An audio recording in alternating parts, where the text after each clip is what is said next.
Chapter 5 Three Broken Threads. Sherlock Holmes had, in a very remarkable degree, the power of detaching his mind at will. For 2 hours, the strange business in which we had been involved appeared to be forgotten, and he was entirely absorbed in the pictures of the modern Belgian masters. He would talk of nothing but art, of which he had the crudest ideas, from our leaving the gallery until we found ourselves at the Northumberland Hotel. "Sir Henry Baskerville is upstairs expecting you," said the clerk. "He asked me to show you up at once when you came." "Have you any objection to my looking at your register?" said Holmes. "Not in the least."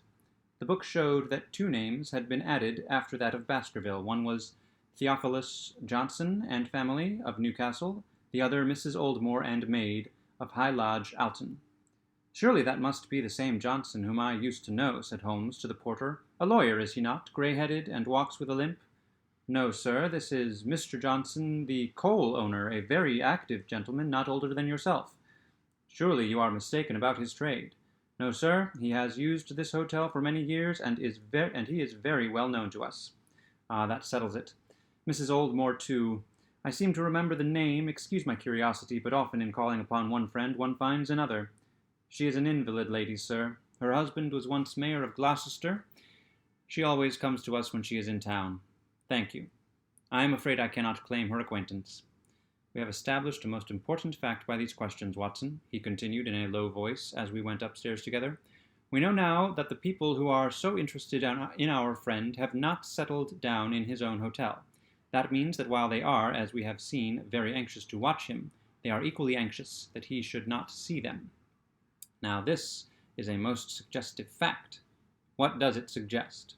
"It suggests— Hello, my dear friend, what on earth is the matter?" As we came round the top of the stairs, we had run up against Sir Henry Baskerville himself. His face was flushed with anger, and he held an old and dusty boot in one of his hands. So furious was he that he was hardly articulate, and when he did speak, it was in a much broader and more western dialect than any which we had heard from him in the morning. "Seems to me they are playing me for a sucker in this hotel," he cried. "They'll find they've started in to monkey with the wrong man unless they are careful.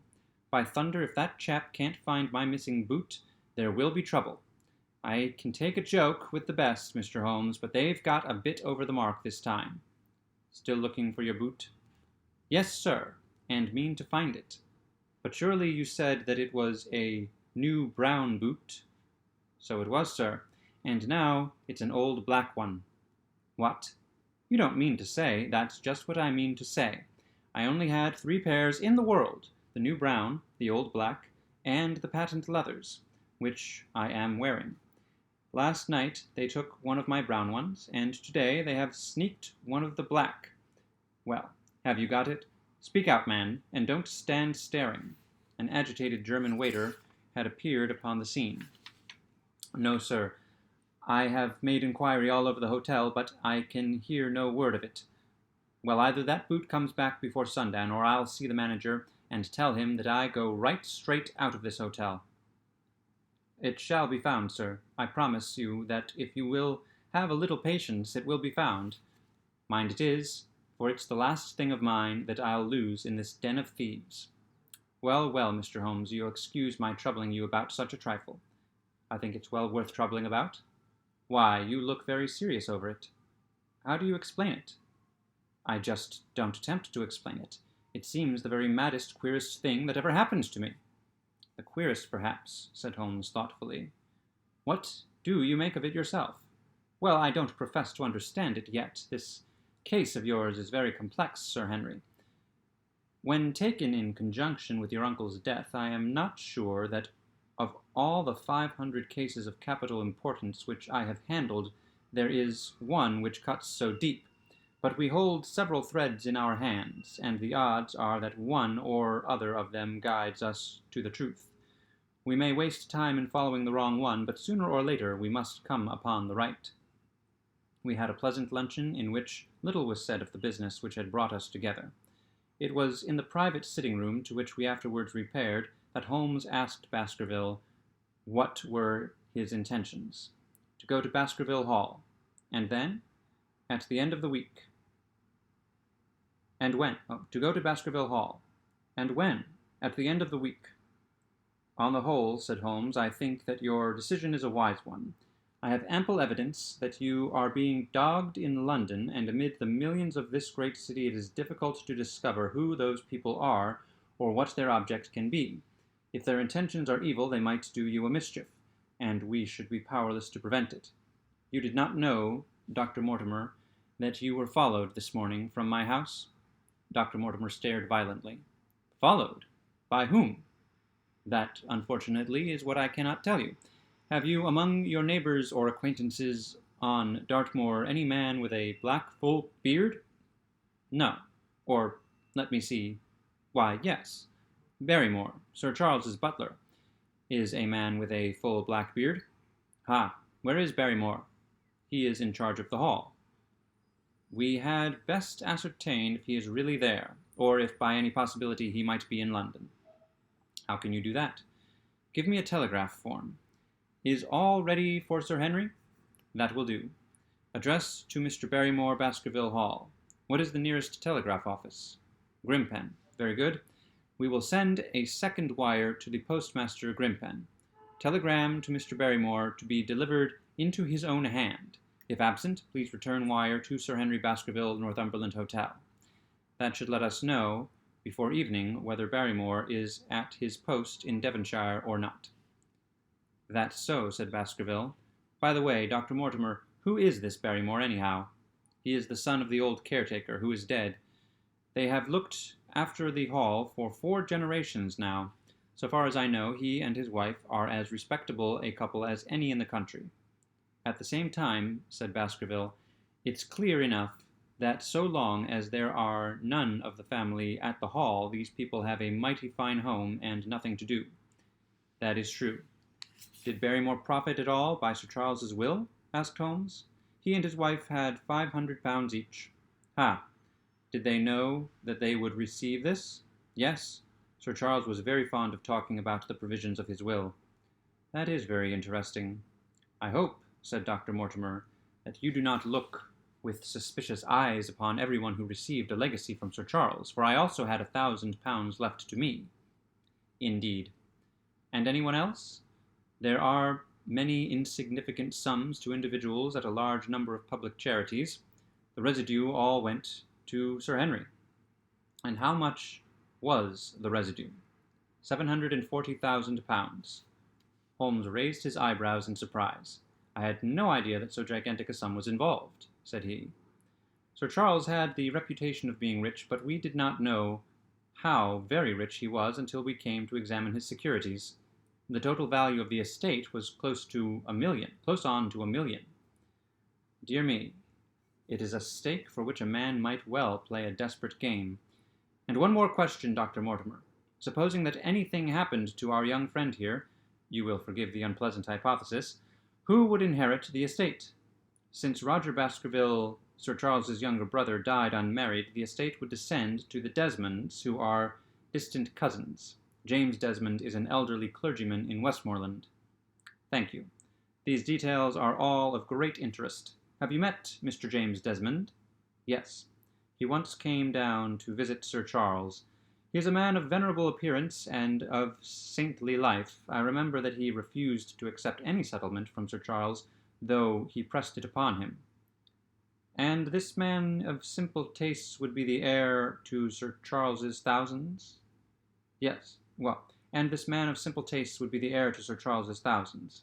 He would be the heir to the estate, because that is entailed. He would also be the heir to the money, unless it were willed otherwise by the present owner, who can, of course, do what he likes with it. And have you made your will, Sir Henry? No, Mr. Holmes, I have not.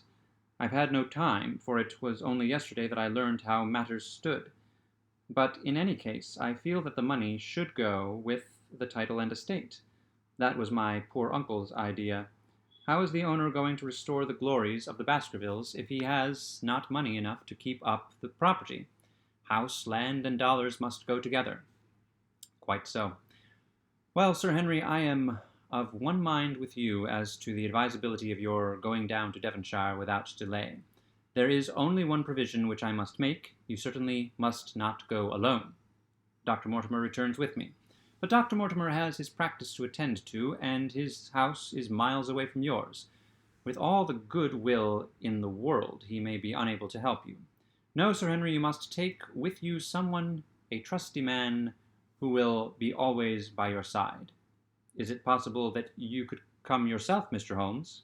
If matters came to a crisis, I should endeavor to be present in person, but you can understand that with my extensive consulting practice, and with the constant appeals which reach me from many quarters, it is impossible for me to be absent from London for an indefinite time.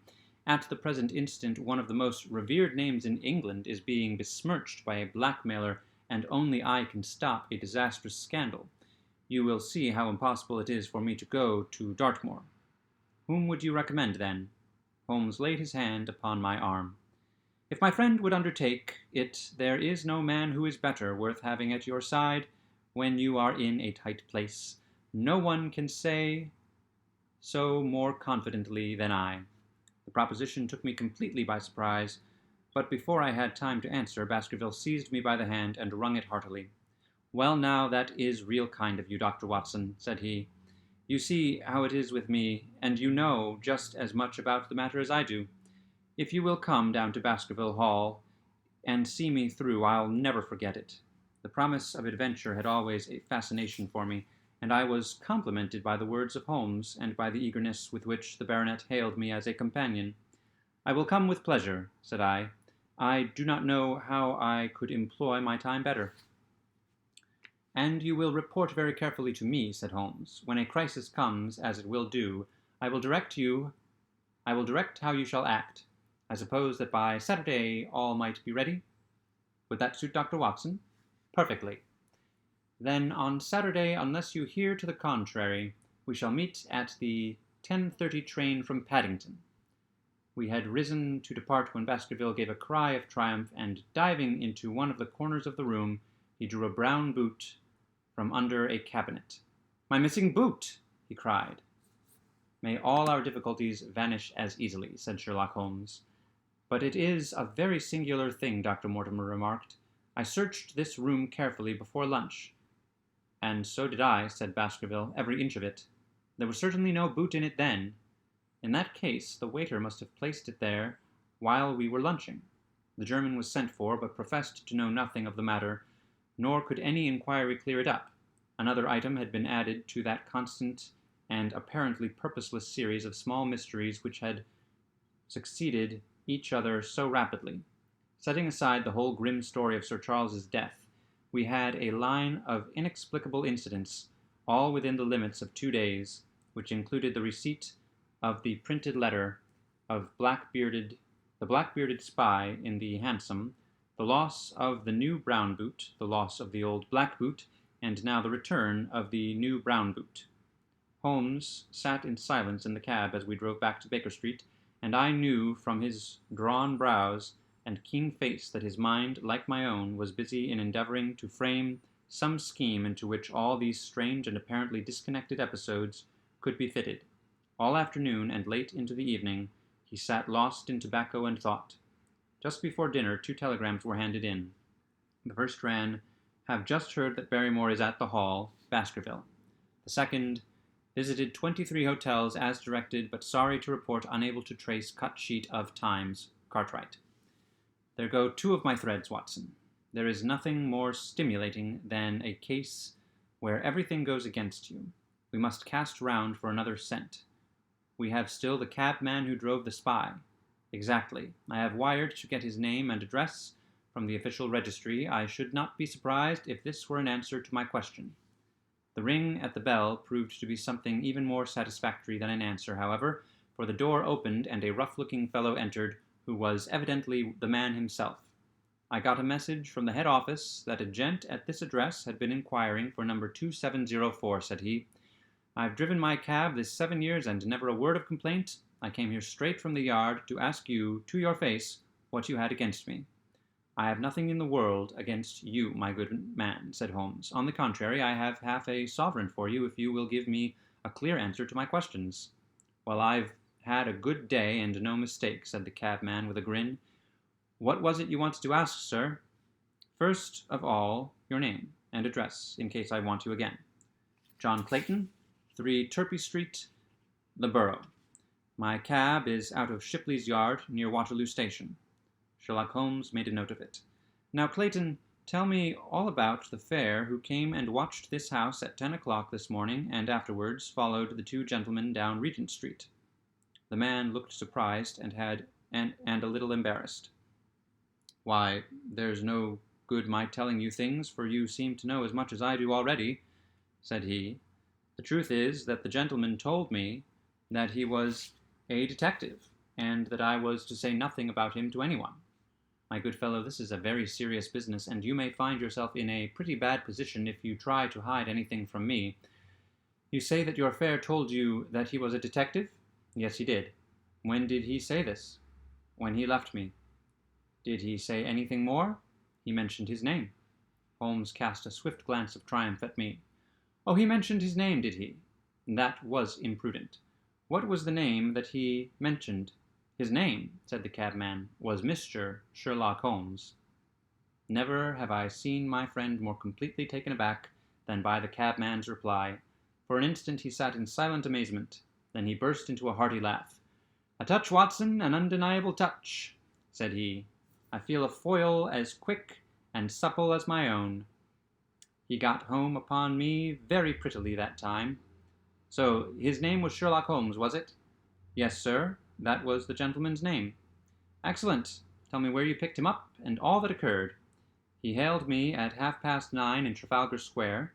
He said that he was a detective, and he offered me 2 guineas if I would do exactly what he wanted all day and ask no questions. I was glad enough to agree.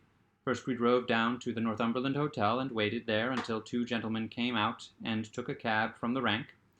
We followed their cab until it pulled up somewhere near here. This very door, said Holmes. Well, I couldn't be sure of that, but I dare say my fare knew all about it. We pulled up halfway down the street and waited an hour and a half. Then the 2 gentlemen passed us, walking, and we followed down Baker Street and along, I know, said Holmes, until we got 3/4 down Regent Street. Then the gentleman threw up in the trap, and he cried that I should drive right away to Waterloo Station. Threw up the trap. All right. Until we got 3/4 down Regent Street. Then my gentleman threw up the trap, and he cried that I should drive right away to Waterloo Station as hard as I could go.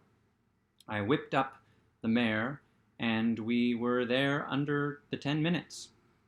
Then he paid up his 2 guineas, like a good one, and away he went into the station. Only just as he was leaving, he turned round and he said, "It might interest you to know that you have been driving Mr. Sherlock Holmes." That's how I come to know the name. I see. And you saw no more of him? Not after he went into the station. And how would you describe Mr. Sherlock Holmes? The cabman scratched his head. Well, he wasn't altogether such an easy gentleman to describe. I'd put him at 40 years of age, and he was of a middle height, 2 or 3 inches shorter than you, sir. He was dressed like a toff, and he had a black beard cut square at the end, and a pale face. I don't know as I could say more than that. Color of his eyes? No, I can't say that. Nothing more that you can remember? No, sir, nothing. Well then, here is your half-sovereign. There's another one waiting for you, if you can bring any more information. Good night. Good night, sir, and thank you. John Clayton departed, chuckling, and Holmes turned to me with a shrug of his shoulders and a rueful smile. Snap goes our 3rd thread. And we end where we began, said he. The cunning rascal. He knew our number, knew that Sir Baskerville had consulted me, spotted who I was in Regent Street, conjectured that I had got the number of the cab, and would lay my hands on the driver, and so sent back this audacious message. I tell you, Watson, this time we have got a foeman who is worthy of our steel. I've been checkmated in London. I can only wish you better luck in Devonshire. But I'm not easy in my mind about it. About what? About sending you. It's an ugly business, Watson. An ugly, dangerous business, and the more I see of it, the less I like it. Yes, my dear fellow, you may laugh, but I give you my word that I shall be very glad to have you back, safe and sound, in Baker Street once more.